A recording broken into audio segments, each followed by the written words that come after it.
Digitalitzar la història permet poder-la consultar amb rapidesa i fiabilitat.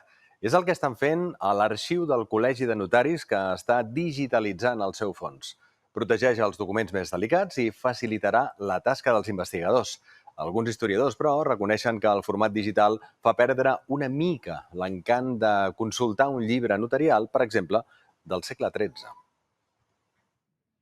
Estudiar l'activitat del Port de Barcelona a finals del segle XIX requereix consultar centenars de documents sobre societats, escriptures o contractes. Molts es conserven a l'Arxiu del Col·legi de Notaris de Barcelona, però la digitalització del seu fons pot fer la consulta més àgil. La digitalització és un gran què, vull dir, en els historiadors ens està facilitant moltíssim la feina. És molt més senzill tot. Aquí hi ha uns 12 quilòmetres lineals de documentació.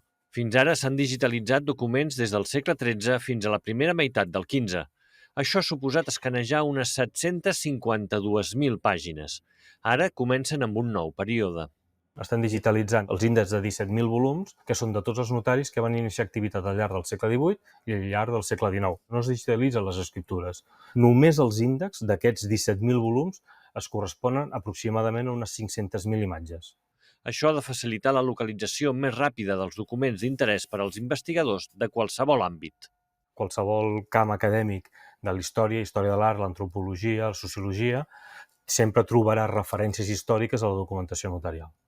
Memorial de tots els mobles que s'han trobat existents en la casa de Sant Boi de Llobregat i després de la mort del doctor Rafael Casanova i Comas, el qual fou el 2 de maig de 1743.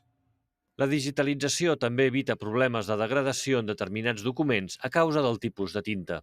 Són unes tintes fèrriques que el que fan és que foradaven el paper i quan tu passes la pàgina, per exemple, aquest tros de tinta on redactaven et pot caure, es pot fer que es desintegri en el moment de la lectura.